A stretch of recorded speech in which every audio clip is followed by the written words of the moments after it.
Hi guys, welcome back to another Overthrow Disc Golf video. Today, let me give you an idea for shot shaping practice. Let's get started.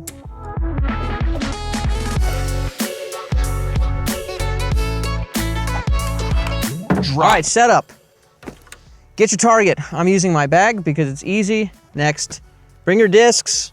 Bring two of somethings to mark the ground with, and I'm bringing a rangefinder. Next, ping whatever your starting distance is. I'm starting at 250 because inside of 250, I'm pretty decent. 250 is where things start getting hairy for me.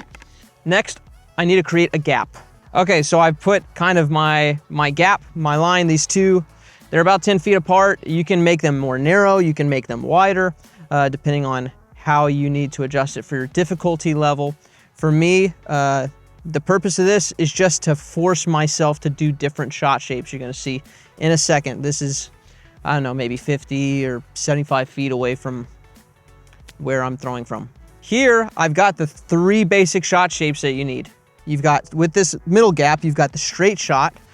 However you throw that, whether it's a backhand or a forehand hyzer flip that goes straight or baby flex or whatever. And then you've got this right hand shot over here, which is probably a right hand backhand. And then you've got this one, which preferably would be a forehand for people. Flip it if you're a lefty, obviously.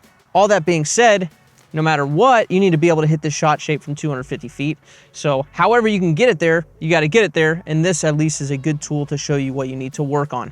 Okay, for ease of viewing and following along, I'm going to go right to left. So anything that I would take as this kind of right-hand line, I want to practice. I'm just going to practice high percentage stuff. So I think I'm going to go fudge first, my overstable fudge. Around the right side, hyzer. Get it out there, let it kind of crash in.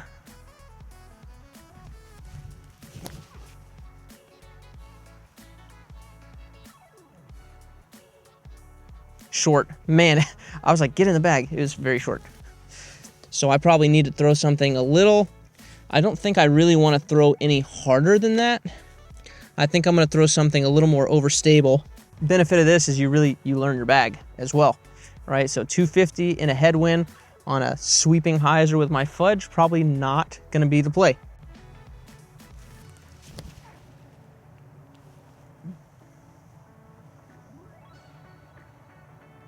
Okay, gonna check on my peppermint. Nope. Not a peppermint, holy smokes. Logging that one away. If you're a A+ student, you'll take notes and you'll know, okay, what am I throwing in this condition? Okay, center gap.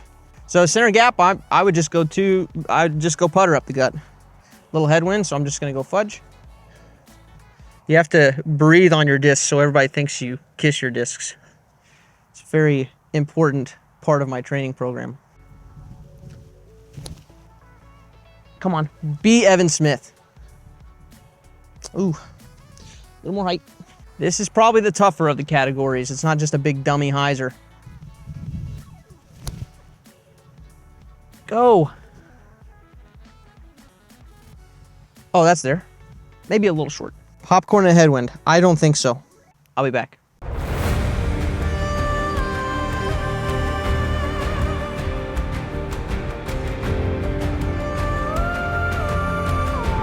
Grabbed a couple of my mids that I would like for this slot because my fudges and all those were a little short. I just want to use stock speed, so I'm not trying to pump and force the issue with the putter. You're going to be more accurate at a stock speed than trying to up tempo or down tempo too much. What order do I got? I'm gonna try these cherries first because I'd rather be just a little bit long and have a comeback or a tailwind putt than being short and then have a putt and a headwind.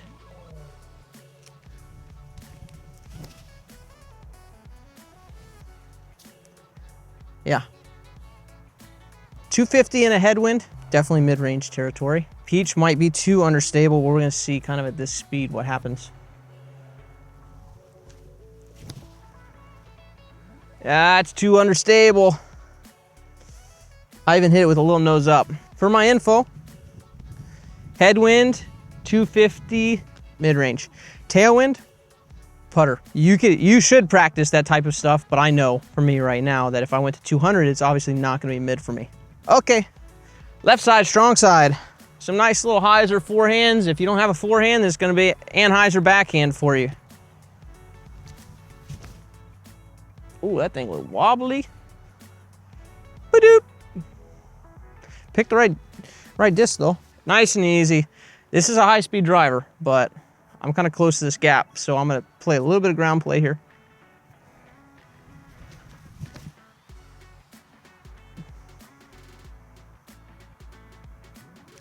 Not as much ground play as I hoped. The headwind kept me a little straighter. Still close though. Realistically here, I would do all the shots that I might use from this, so I would even do some spike hyzers and things from this position, because from 250, you're gonna have to do that sometimes. So I would make sure that I covered all the shots that I would normally use, and then I would move back to 300.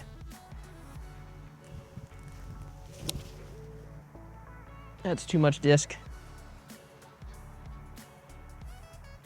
Is it? No, that's the type of stuff you learn. That was definitely too much disc. No, it was not.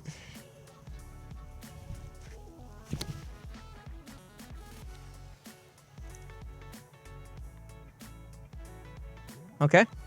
And while you're out here, you might as well mess around.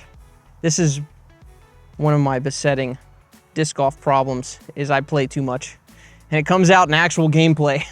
It's just dumb shots. We're gonna go with the Sky turnover.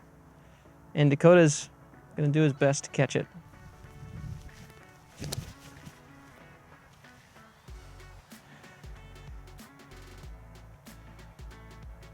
If you like 60 footers, that's probably the shot for you. All right, last step, really important to take inventory. I mean, we did it a little bit as we went, but sometimes it looks a little different once you get up to the pin, right? So we've got a decent amount inside of circle one, and there's also some that are, what are you doing over there? Why are you throwing a soda in a headwind? Take inventory. This is a super simple setup. Just to give you an idea, it doesn't need to be complicated, but this is kind of that unattractive work that you need to do, because circle one and reg is the most important stat in your disc golf game. So that's gonna affect whether you can get birdies or not. I hope this gave you an idea of how to do a little shot shaping practice. And if you're one of my students watching this, because we're working on shot shaping, make sure you take notes. For those of you who aren't students that want to be students, our Patreon link is in the description and it's the pinned comment. So we'll see you there. Peace.